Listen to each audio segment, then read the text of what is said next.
문장의 형식. 사형식 문장의 경우에는 주어 동사 다음에 목적어가 두 개가 오는 문장을 사형식 문장이라고 부르지. 목적어가 두 개이기 때문에 이때 동사를 이중 목적어 동사라고 부를 수가 있고, 기존에는 이제 보통 수요 동사라고 불렀는데, 그런데 사실 수요 동사는 이중 목적어 동사를 전부를 말할 수 있는 건 아니고, 이중 목적어 동사의 일부에 불과하고, 또 제거 동사도 역시 그 일부가 이중 목적어 동사가 될 수 있다라는 거지. 그러니까 이중 목적어 동사인데 거기에 수요 동사와 제거 동사의 일부가 포함이 된다. 이렇게 이해를 하면 되겠어. 먼저 수요 동사에 대해서 알아보면, 수요 동사가 이중 목적어 동사로 쓰이는 경우에는 크게 두 가지가 있는데, 하나는 전달 동사, 또 하나는 준비 동사라고 부를 수가 있는데, 먼저 전달 동사에 대해서 알아보면, 전달 동사는 누군가에게 무엇을 직접 전달한다, 이런 의미를 갖는 동사가 되겠어. 대표적으로 give, 주다, 그러면 누군가한테 무엇을 직접 주는 거가 되겠어. send, pass, show, teach, write, lend, 전부 이런 동사들이 전부 다 누군가한테 무언가를 직접 전달한다, 이런 의미를 가지고 있는 동사가 되겠어. 예문을 보면, 그가 나에게 충고를 해주었다. 그러면 동사가 gave, 준다라는 건데, 그럼 무엇을 주냐? 주는 대상, 그러니까 목적어에 해당하는 말이 some advice가 되겠지. 그래서 이게 이제 목적어고, 목적어가 두 개니까 이거를 직접 목적어라고 하는 거지. 주는 대상에 해당하는 말. 그러니까 삼형식에서 원래 목적어에 해당하는 말이라고 볼 수가 있게 되겠지. 그거를 직접 목적어라고 부르게 되겠고, 그리고 그 대상을 전달받는 자, 수신인, 수령인, 이거를 간접 목적어라고 부른다는 얘기지. 여기서는 미가 되겠지. 내가 충고를 받는 거지. 받는 사람이지. 그래서 이렇게 받는 사람, 이게 간접 목적어가 되겠고, 사형식 문장은 삼형식 문장으로 만들 수가 있게 되는데, 삼형식이라는 얘기는 이제 주어 동사 목적어가 된다는 얘기니까, 그러면 원래 목적어, 그러니까 직접 목적어, 그게 앞으로 나와야 되겠지. 그래서 gave me some advice. 그리고 받는 대상, 받는 자, 이거는 뒤로 가게 되겠어. 그러면서 앞에 전치사가 붙게 된다는 얘기야. 그럼 이때 이제 전치사를 무엇을 붙일 것이냐, 이게 관건이 되는데, 이 전달 동사의 경우에는 전치사가 to가 된다는 얘기야. 전치사 to는 이동을 했을 때의 도착 지점을 나타내는 게 to가 되겠지. 그래서 이렇게 to는 도착 지점을 나타내게 되니까, 이런 그 전달 동사 이 경우에는 누구에게 할 때 이 전치사 to를 써주게 된다는 얘기야. 그 다음에 준비 동사의 경우에는 누군가를 위해서 무엇인가를 준비한다, 이런 의미를 갖는 동사가 되겠어. 그러니까 이 동사 자체에 주다라는 의미가 들어가 있는 것은 아니고, 주기 위해서 무언가를 준비하는 거야. 그러니까 궁극적인 목적은 누군가한테 주려고 하는 거지. 근데 그 전 단계에 준비하는 거가 된다는 얘기야. 그래서 이런 준비 동사로는 이제 prepare, 준비하다, make, 만든다, 사다, 얻다, 요리를 한다, 무엇을 찾는다, 발견한다. 그러면 이게 다 누군가한테 주려고 그런 얘기야. 나중에 주려고 일단 준비를 먼저 하는 거가 되겠어. 예를 들자면, 그녀는 made, 뭔가를 만든 거야. me some sandwiches니까. 그럼 뭘 만들었냐면 이제 직접 목적어 샌드위치지. 그럼 샌드위치를 만든 거야. 근데 이걸 왜 만들었냐? 나한테 주려고. me. 그럼 이 me가 뭐냐면은 이게 받는 사람이 되겠지. 내가 받는 사람이 되니까. 그럼 나를 위해서 이렇게 된다니. 나를 위해서 샌드위치를 만들었다, 이렇게 되겠지. 자, 이 경우에도 삼형식으로 바꿀 수가 있는데, 그러면 이제 직접 목적어가 앞으로 나오게 되겠지. 그러면 그녀는 샌드위치를 만들었다, 이렇게 돼. 그러면 이게 삼형식이 된다는 얘기야. 그리고 이제 받는 사람은 뒤로 보내가지고 전치사를 앞에 붙여주게 되는데, 준비동사의 경우에는 전치사를 for를 써주게 된다는 얘기야. 누군가를 위해서. 그래서 for를 써주게 된다는 거지. 그럼 to와 for의 차이는 뭐냐면은 to는 이제 도착 지점이라고 했잖아. 근데 for는 목적지야. 목적지하고 도착지하고 뭐 같은 것 같지만 이제 구분을 하자면은 for의 경우에는 거리가 있는 거야. 저 도착하는 곳까지 이 거리가 있어. 그래서 지금 여기서 일단 준비하고 나중에 또 이렇게 전달해서 주게 되는 거야. 이런 식으로. 그래서 궁극적인 그 도착 지점은 저기 이제 한참 떨어져 있는 곳에 있긴 있어. 그러니까 누군가한테 주려고는 해. 근데 거리가 떨어져 있을 때 쓰는 거, 이게 for가 되겠다는 얘기야. to는 가까이에 있는 거지. 도착하는 곳에 가까이 있는 거. 그래서 for를 쓰는 이유는 이렇게 쉽게 말해서 이제 2단계에 해당하는 거로. 왜냐면 1단계는 지금 준비하는 거야. 근데 2단계로 누군가한테 이제 주는 거죠. 이렇게. 그래서 for를 써주게 된다는 얘기야. 그래서 우리말로도 to는 누구에게 이렇게 해주면 되고, for는 누구를 위해서 이런 식으로 해석을 해주면 이제 확실하게 구분이 될 수가 있다. 이런 얘기지.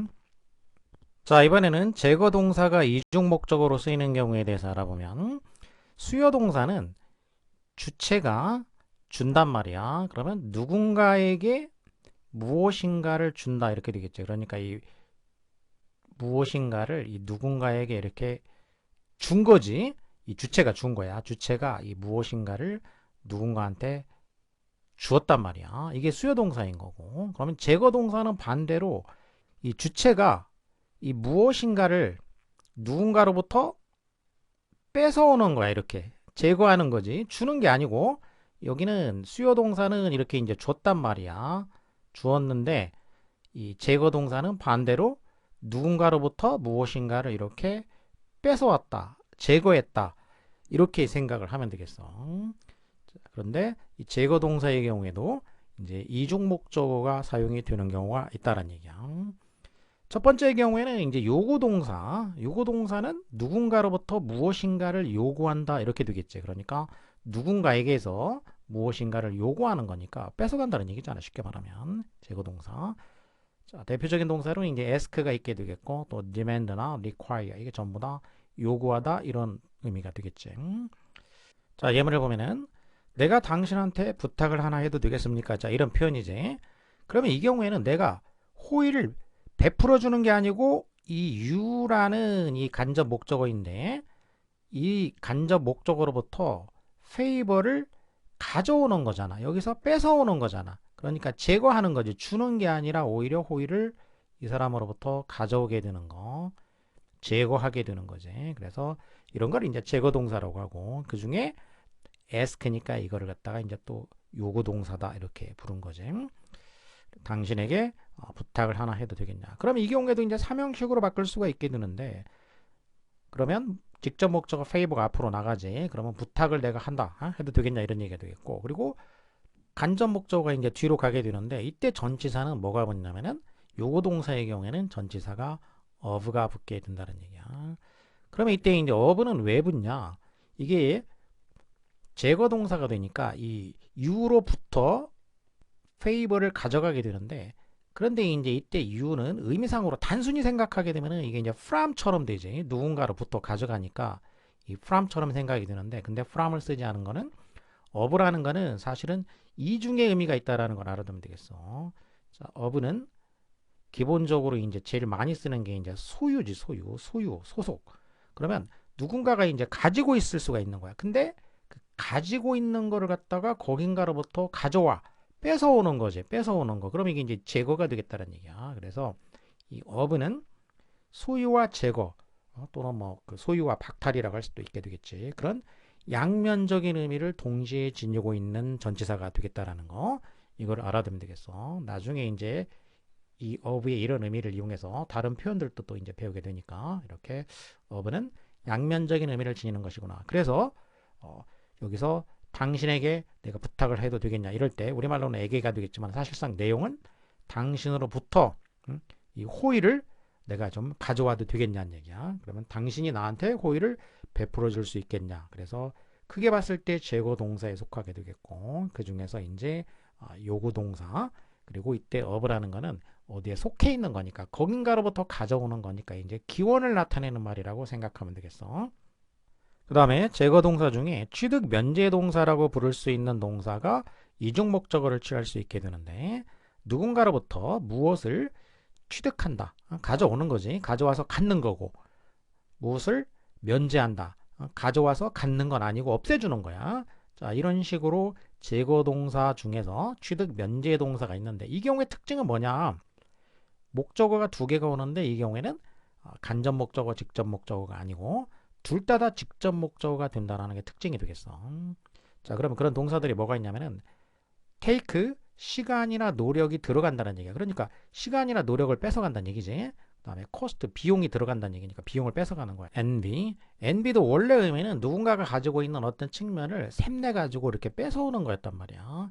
그래서 이것도 취득 동사라고 할 수가 있게 되겠고, 그 다음에 save 뭔가를 덜어주는 거, 짐이나 곤란한 점 같은 거를 이제 덜어주는 거, spare 용서해 주는 거, forgive, pardon 이런 거는 전부 누군가의 어떤 그 잘못된 측면 같은 거를 갖다가 용서해 주거나 면제시켜 주는 거가 되겠지. 그래서 이렇게 취득 동사, 또 면제 동사, 자 이런 거는 크게 보면 역시 제거 동사에 속하게 되겠고, 근데 이제 얘네들의 특징은 직접 목적어를 두 개 취하게 된다 이런 얘기야.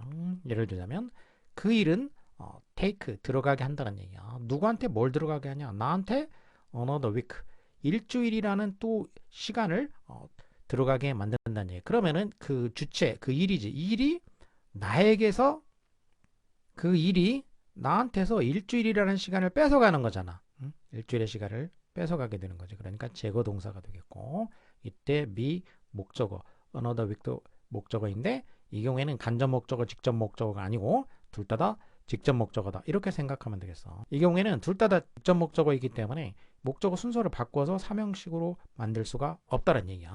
뭐 이런 식으로 바꾸면서 무슨 for, to 이런 거 이렇게 해가 전치사 넣어서 삼형식으로 바꿀 수가 없다.